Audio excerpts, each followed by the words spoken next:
नमस्कार और स्वागत है आपका द बुक पॉड में, वो जगह जहां शब्द जिंदगी बदलने की ताकत रखते हैं। मैं हूं आपकी होस्ट काजल। और मैं हूं आपका दोस्त आरके। काजल, क्या आपको लगता है कि जिंदगी बदलने के लिए सालों लग जाते हैं? आरके, ज्यादातर लोग यही मानते हैं, लेकिन क्या हो अगर मैं कहूं कि आप अपनी जिंदगी का कायाकल्प सिर्फ 24 घंटों में कर सकते हैं? सिर्फ 24 घंटे सुनने में नामुमकिन लगता है ना? लेकिन आज हम जिस किताब की बात करने वाले हैं वो इसी क्रांतिकारी विचार पर आधारित है। जिम हार्टनेस और नील एस्कलिन की किताब 24 घंटे में जिंदगी बदलें। ये किताब बताती है कि जीवन के बड़े बदलाव लंबे समय में नहीं, बल्कि उन चंद पलों में होते हैं जब हम एक सचेतन और दृढ़ निर्णय लेते हैं। तो क्या आप उस एक दिन के लिए तैयार हैं जो आपकी आने वाली पूरी जिंदगी को बदल सकता है? थाम लीजिए अपनी सांसें और तैयार हो जाइए हमारे साथ इस रोमांचक सफर पर चलने के लिए। चलिए शुरू करते हैं और जानते हैं कि कैसे आप अगले 24 घंटों में अपने जीवन के सबसे बड़े परिवर्तन की नींव रख सकते हैं, सिर्फ द बुक पॉड पर। क्या आप यकीन करेंगी अगर मैं कहूँ कि आपकी पूरी जिंदगी सिर्फ 24 घंटों में बदल सकती है? सुनने में शायद थोड़ा फिल्मी सा लगे, लेकिन क्या एक ही दिन में स्थायी सकारात्मक बदलाव लाना वाकई मुमकिन है? अरे बिल्कुल मुमकिन है। और आज हम इसी रोमांचक संभावना पर थोड़ी विस्तार से बात करेंगे। जिम हार्टनेस और नील एस्केलन की किताब द 24 आवर टर्न अराउंड का हिंदी अनुवाद है 24 घंटे में जिंदगी बदलें, उसी के कुछ हिस्सों पर आज चर्चा करेंगे। हाँ, और हमारा मकसद यही है कि इन विचारों की गहराई समझें। मतलब कैसे जिंदगी के कुछ खास पल आते हैं जब हम पक्के इरादे कर लेते हैं और फिर लगातार कोशिश करते हैं, तो कैसे एक बड़ा अच्छा बदलाव आ सकता है। ये एक उम्मीद जगाने वाली बातचीत होगी, क्योंकि बदलाव सच में संभव है। तो चलिए शुरू करते हैं पहले घंटे से। किताब कहती है आपका सबसे बड़ा निर्णय। एक बड़ा दावा यह है कि जिंदगी की जो अहम मोड़ है ना, वो धीरे धीरे नहीं आते, वो आते हैं एक पल में, जब आप एक सचेत पक्का इरादा कर लेते हैं। अच्छा, मतलब जैसे कोई सोचता है कि मान लीजिए 6 महीने में वजन कम करना है, तो असली जीत उस 6 महीने में नहीं, बल्कि उस 1 घंटे में है जब वो ठान लेता है कि बस अब करना ही है। ये तो हर बदलाव पर लागू होता होगा फिर। बिल्कुल। और ये सिर्फ क्या कहते हैं हवाई फैसले नहीं होते, ये दिल से लिए गए गहरे संकल्प होते हैं। और इसके लिए जरूरी है कि हम लचीले बने। पुरानी सोच के बर्तन में नई सोच की शराब नहीं डाल सकते, वो फट जाएगा। जैसे बाइबल में भी है ना, नए विचारों के लिए नया नजरिया चाहिए। सही कहा। और ये बात भी सोचने वाली है कि दिशा सिर्फ चलती हुई गाड़ी को ही दी जा सकती है ना, खड़ी गाड़ी को नहीं। यानी फैसला लेने के बाद उस पर अमल करना, कदम उठाना सबसे जरूरी है। खाली बैठे रहना तो मतलब खतरनाक है। हाँ, और एक और बात, बदलाव से पहले खुद को या अपनी स्थिति को स्वीकार करना भी बहुत जरूरी है। स्वीकृति, एक्सेप्टेंस, हमें बदलने की ताकत देती है। एक कहानी है इसमें एक कलाकार की, जिसने सड़क पर एक बेघर आदमी को देखा और मन में उसकी तस्वीर ऐसी बनाई जैसे वो तन कर खड़ा हो, एकदम आत्मविश्वास से भरा हुआ। ये बदली हुई सोच ही बदलाव की नींव रखती है। वाह, ये तो नजरिया बदलने वाली बात हुई। और यहीं से हम दूसरे घंटे पर आते हैं। शायद अपना मूल्य दोबारा तय करें। अक्सर हम खुद को कम आंकते हैं, है ना? ये तो बहुत आम है। हाँ, बहुत लोग पीड़ित मानसिकता में फंस जाते हैं, हमेशा दूसरों को या हालात को दोष देते रहते हैं। जेम्स पी कोमर आत्मसम्मान को खुद के लिए ऊंचा और सकारात्मक मान बताते हैं। किताब में आत्मसम्मान बढ़ाने के 10 कदम दिए हैं, लेकिन कुछ खास बातें हैं।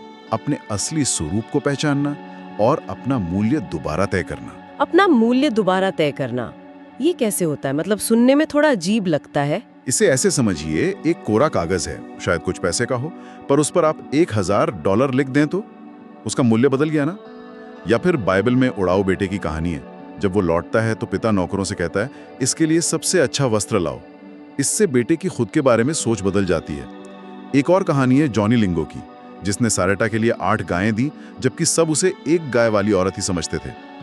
उस ऊंचे मूल्य ने सारेटा को पूरी तरह बदल दिया। हमारा मूल्य बाहरी चीजों से नहीं, बल्कि हमें बनाने वाले से तय होता है। ये तो कमाल की बात है। मतलब हमारी अपनी सोच ही हमारी कीमत तय कर सकती है एक तरह से। और ये सोच ही हमें तीसरे घंटे तक लाती है, एक बदला हुआ विचार जीवन। कहते हैं ना, जिस पल मैं किसी से नफरत करता हूं, मैं उसका गुलाम बन जाता हूं। क्या हम सच में अपने विचारों को काबू कर सकते हैं? लगता तो मुश्किल है। मुश्किल लगता है, पर कर सकते हैं। हमारा मन ही तो असली युद्ध का मैदान है। बाइबल कहती है, सांसारिक सोच मौत लाती है, पर आध्यात्मिक सोच जीवन और शांति। सवाल यह है कि हम अपने मन में भरते क्या हैं। फिलिपियो 4:8 में एक लिस्ट है, जो सच है, आदरणीय है, सही है, पवित्र है, प्यारा है, अच्छा है, उत्तम है या तारीफ के लायक है, उसी पर ध्यान लगाओ। इसे मानसिक कर्म का नियम भी कहा गया है। जैसा इंसान अपने दिल में सोचता है वैसा ही वो होता है। मतलब सिर्फ दिमाग नहीं, दिल से, अंदर से सोच बदलनी होगी। ठीक वैसे ही जैसे कहते हैं आप जो खाते हैं वही बनते हैं, वैसे ही आप जो सोचते हैं वही बनते हैं। इसलिए सही जानकारी और सकारात्मक विचारों को चुनना ये बहुत जरूरी है। और जल्दबाजी में बुरी बातें मानने से बचें। जैसे कई लोग कहते हैं हमेशा मेरे साथ ही बुरा होता है या मुझे कोई पसंद नहीं करता। अपने मन को खजाना समझें। मन को खजाना समझना, ये सोच हमें लक्ष्यों की तरफ ले जाती है, जो हमारा चौथा घंटा है। आपके लक्ष्यों पर एक नई दृष्टि। लक्ष्य होने कितने जरूरी हैं। पर यह भी सच है कि ज्यादातर लोगों के लक्ष्य तो धुंधले से होते हैं, साफ नहीं होते। हाँ, एक आंकड़ा है ब्रायन ट्रेसी का कि 3% से भी कम अमेरिकी अपने लक्ष्य लिख कर रखते हैं। सोचिए, लेकिन अच्छी बात यह है कि लक्ष्य बनाना सीखा जा सकता है। किताब 7 टारगेट बताती है, इनमें सबसे जरूरी हैं लक्ष्य एकदम साफ और स्पष्ट हों। जैसे जॉन गुडार्ड के 127 लक्ष्य थे और उन्हें लिखा जाए। लिखने से सपने हकीकत बनने लगते हैं। साफ और लिखे हुए लक्ष्य, हाँ, ये वाकई असरदार लगता है।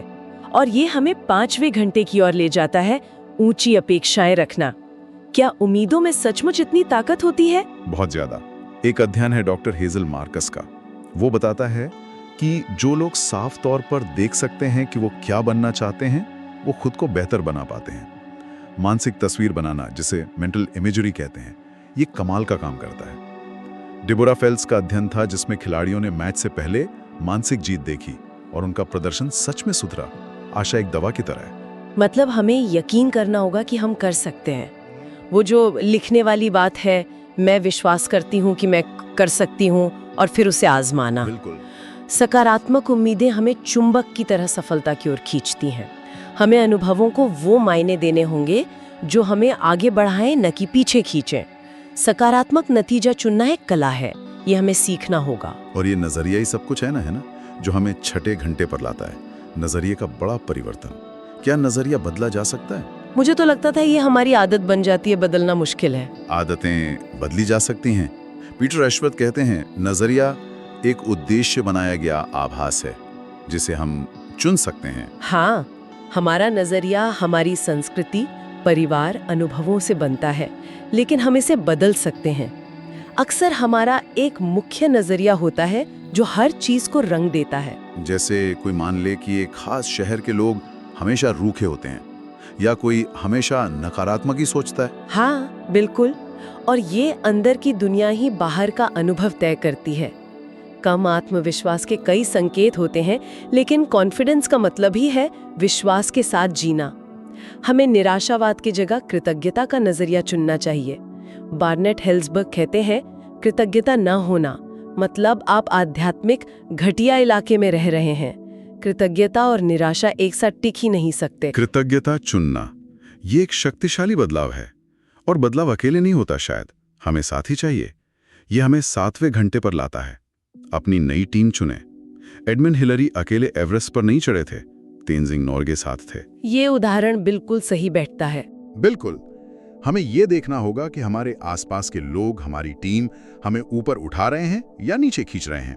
फ्रिट्ज पर्ल्स ने जहरीले और पोषक लोगों की बात की है। अपने सबसे करीबी 5 लोगों को देखिए, क्या वे आपको आगे बढ़ने में मदद कर रहे हैं? सफल लोगों से सलाह लें, उनकी संगति में रहें। जैसा नीति वचन कहता है, समझदार की संगत समझदार बनाती है। अच्छी टीम बनाना जरूरी है, यानी ऐसे लोग जो हमें प्रेरित करें। और टीम के साथ काम करने के लिए जरूरी है लचीलापन, जो 8वां घंटा है। बिना टूटे झुकना, जैसे तूफान में हवाई जहाज के पंख झुककर उसे बचा लेते हैं। बहुत अच्छा उदाहरण है ये। एकदम सही।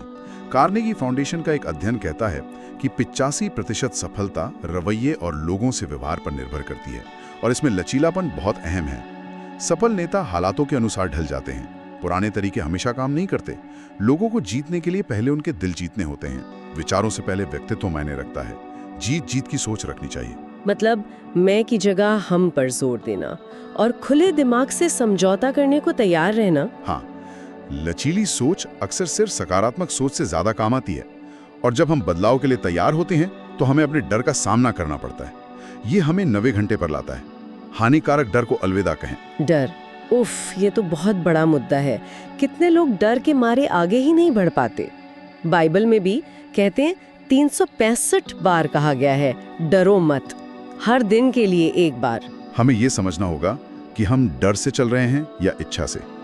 चिंता करने से बुरी चीजें रुकती नहीं है, बस आज की शांति छीन लेती है। देखिए, स्वस्थ डर जैसे आग से डरना ठीक है, वो हमें बचाता है, पर अस्वस्थ डर जैसे असफलता का डर, लोग क्या कहेंगे का डर हमें रोकता है। डर को स्वीकार करें ताकि उसे काबू कर सकें। डॉक्टर सुजन जेफर्स कहती हैं, डर महसूस करो और फिर भी करो, जोखिम लेना जरूरी है। तो डर को भगाने का तरीका है काम करना और नतीजों की चिंता छोड़ देना। जैसे वो बीज वाली बात थी, बोकर उसे रोज खोद कर ना देखना कि उगा या नहीं। बिल्कुल, डर को अपना भविष्य तय ना करने दें। उस बत्तख की तरह ना बने जो तैरती रहती है जबकि वो उड़ सकती है, या उस मक्खी की तरह जो बंद खिड़की से टकराती रहती है जबकि दरवाजा खुला है। अस्वस्थ डर को अलविदा कहना एक फैसला है, एक निर्णय। फैसला, और यही हमें 10वें घंटे तक लाता है। छोड़कर जीतना, यानी बुरी आदतों को छोड़ना। ये कितना मुश्किल होता है। सिगरेट छोड़ना, ज्यादा खाना छोड़ना मुश्किल होता है, पर यहाँ भी एक ट्रिक है।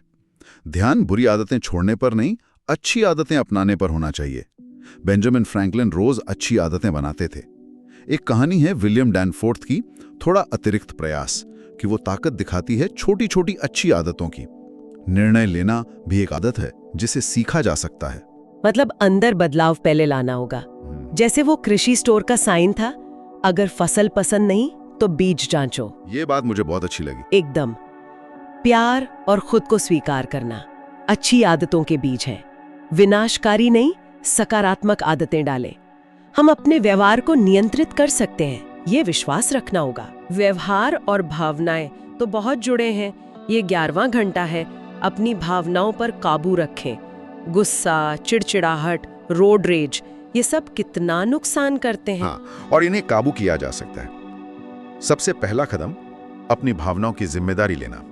दबी हुई भावनाओं के पीछे के दर्द को समझकर उसे ठीक करना जरूरी है। सकारात्मक सोच और अनुभव शरीर में एंडोर्फिन छोड़ते हैं जो मूड अच्छा करते हैं। यह वैज्ञानिक रूप से सिद्ध है। तो खुद को जानना, स्वीकार करना और अपनी पहचान खुद तय करना जरूरी है।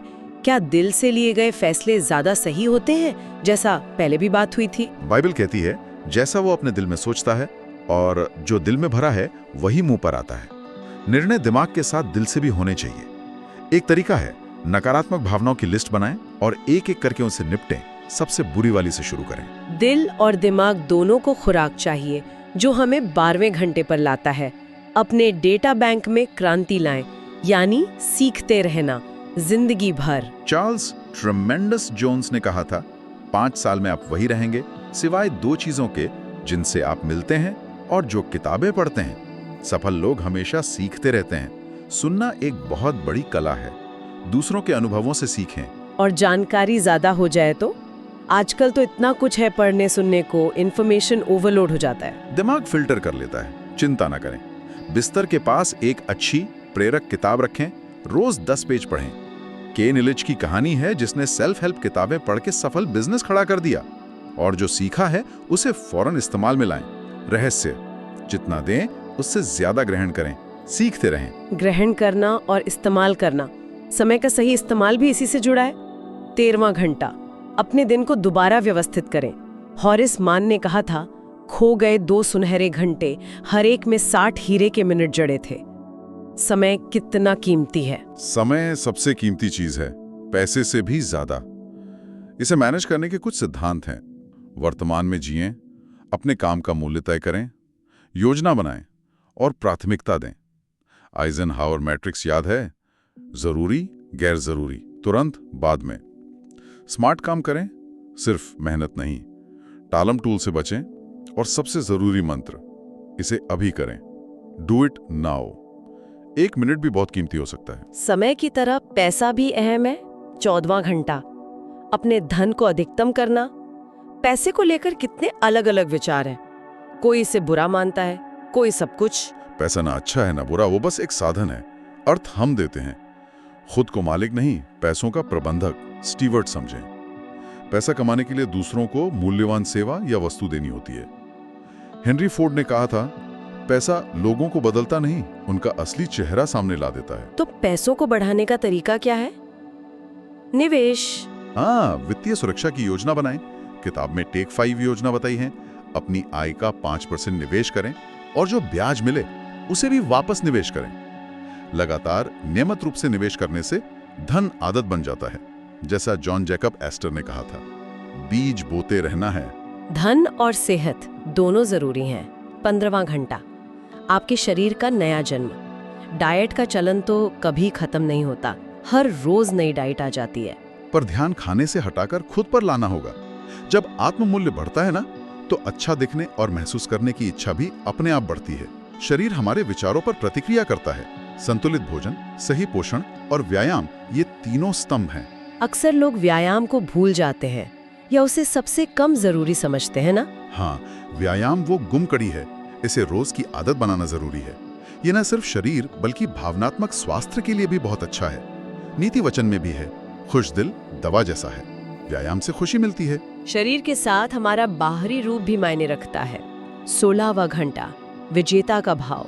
क्या सच में लोग कपड़ों से राय बनाते हैं? वो कहावत है ना, first impression is the last impression. John D Molloy का शोध तो यही कहता है। रेनकोट का रंग तक असर डालता है। हमारी साज सज्जा, बाल, कपड़े, जूते, यहाँ तक कि हल्का सा परफ्यूम, ये सब हमारे आत्मसम्मान को और दूसरों की हमारे प्रति प्रतिक्रिया को प्रभावित करते हैं। छोटी छोटी बातें बहुत मायने रखती हैं। अपनी मनचाही छवि के अनुसार तैयार हों, विजेता दिखें।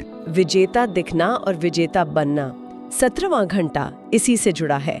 उत्कृष्टता की खोज, मतलब औसत से आगे जाना। उत्कृष्टता का मतलब परफेक्शन नहीं है, बल्कि लगातार बेहतर होने की कोशिश है। परफेक्शन का पीछा करेंगे तो शायद कभी खुश न हो। इसकी कुछ कुंजियां हैं।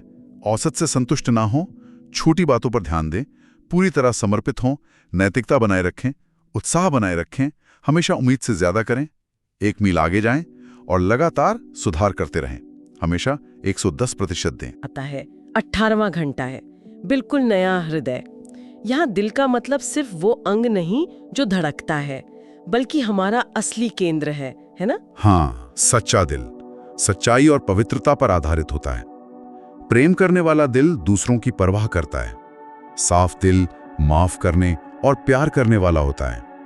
हमें रोज अपने दिल की जांच करनी चाहिए। क्या हम सुनहरा नियम मान रहे हैं? क्या हम माफ कर रहे हैं? क्या हम दूसरों की परवाह करते हैं? दिन की शुरुआत दिल साफ करके करें। दिल साफ हो तो सेवा का भाव आता है शायद। 19वां घंटा, मालिक से सेवक तक। बॉस बनने की चाह छोड़कर देने वाला बनना। यीशु ने सेवा का सबसे बड़ा उदाहरण दिया। एक अध्ययन है लैरी शर्विट्स का, जो दिखाता है कि मुझे मेरा ज्यादा बोलने वालों को दिल की बीमारी का खतरा ज्यादा होता है। सच्ची खुशी और संतुष्टि देने में है। एरिक फ्रॉम कहते हैं, देना शक्ति की अभिव्यक्ति है और ये खुशी लाता है। लेकिन सेवा और दूसरों पर निर्भर हो जाना, कोडिपेंडेंसी में फर्क है ना? बिल्कुल। सच्चा सेवक जरूरत पूरी करता है पर अपनी सीमाएं भी जानता है। वो अक्सर गुमनाम रहकर भी देता है। एक कहावत है, लेने वाले अच्छा खाते हैं, देने वाले अच्छी नींद सोते हैं। देने का नजरिया अपनाएं। देने के साथ जीवन में हंसी खुशी भी जरूरी है।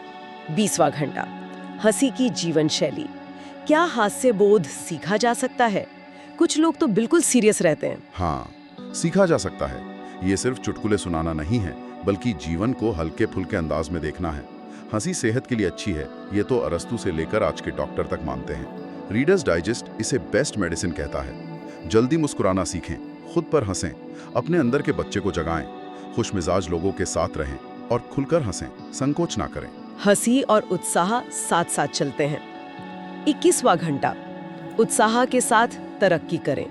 विंस लोम्बार्डी कहते थे, उत्साह संक्रामक होता है और इसे विकसित किया जा सकता है। चाहे तो नाटक करे जब तक सच ना हो जाए। उत्साह आदत बन सकता है। इसे बनाए रखने के लिए नकारात्मक लोगों या बातों से बचें जो आपका जोश ठंडा कर दें।